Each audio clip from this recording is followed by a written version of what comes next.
Une des bases de l'occultisme est le principe de la réincarnation. C'est la seule doctrine qui puisse fournir une évolution rationnelle et équitable aux problèmes de la vie humaine et animale, et satisfaire à notre sentiment de justice. Nous devons mettre à la base de notre argumentation l'existence de Dieu. La science actuelle ne partage plus les idées des philosophes matérialistes du XIXe siècle, Buchner et Moleschott, qui ne voyaient dans l'univers que la matière. La raison élémentaire nous apprend que la matière ne peut rien créer par elle-même, que l'esprit doit présider à toute œuvre, et que pour créer et maintenir notre univers dans toute sa complexité et beauté, il faut posséder une puissance et une science infinies.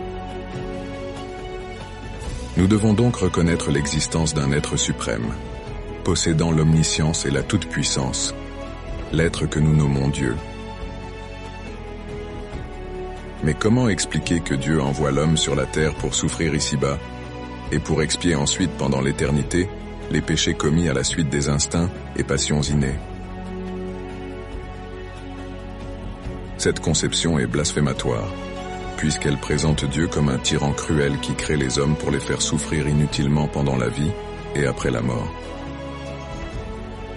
Laissons de côté les élus, lesquels, d'après la plupart des religions, ne représentent qu'une minorité, et les souffrances des enfants, et celles des animaux. Même pour les criminels, la justice humaine serait plus miséricordieuse et équitable. Cependant, l'humanité a le sentiment inné que Dieu est le Père des hommes, et qu'il est la source suprême de bonté et d'amour.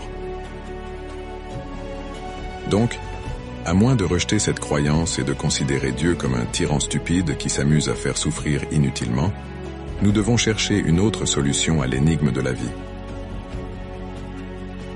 Or, nous la trouvons dans la doctrine de la réincarnation, qui donne à la vie un sens élevé et conforme à notre conception de Dieu.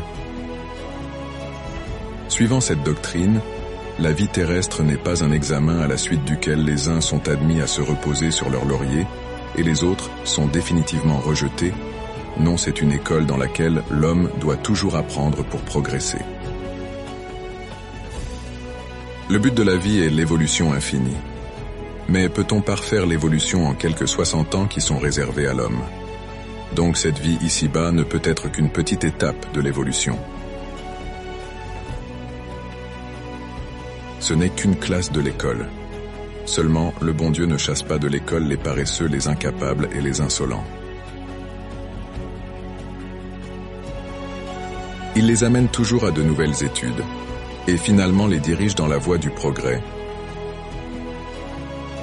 Cependant, personne ne peut avancer sans effort personnel, et ceux qui y répugnent sont obligés de répéter l'expérience terrestre, dans les conditions les mieux appropriées pour leur donner le désir et l'habitude du travail, jusqu'à ce qu'ils montent en classe.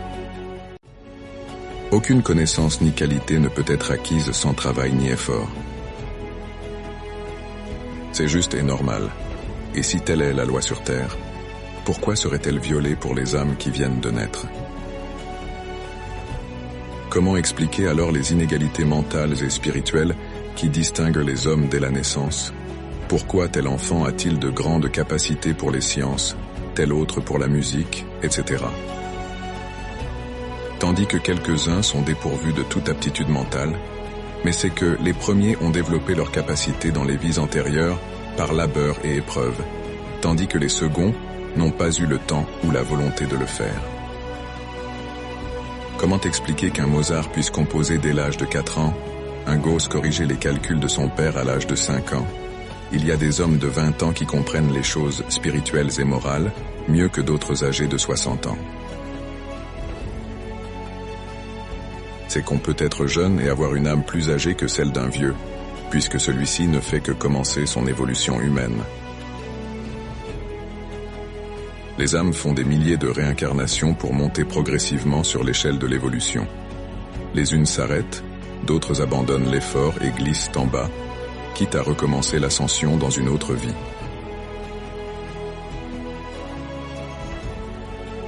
La récompense du mouvement ascensionnel est en soi-même, et non pas dans une béatitude paradisiaque, ni dans les jouissances du paradis de Mahomet.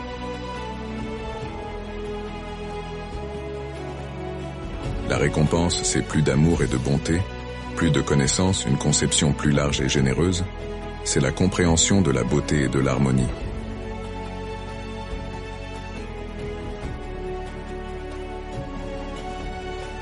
Ces qualités apportent souvent plus de souffrance que de joie, mais un homme qui atteint un degré supérieur de l'échelle ne saurait plus descendre.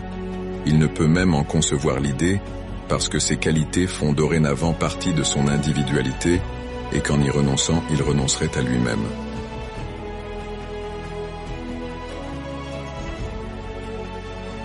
Par contre, en vertu de la loi de l'évolution, l'homme veut toujours avancer.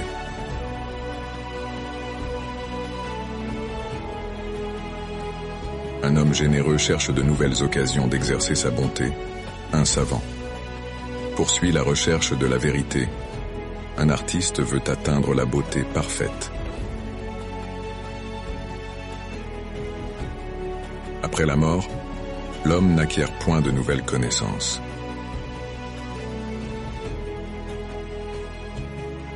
Un ignorant dans la vie ne deviendra pas plus savant dans le monde astral, et à ce point de vue, on aurait tort d'attendre des esprits de décédés les communications dépassant leur niveau intellectuel.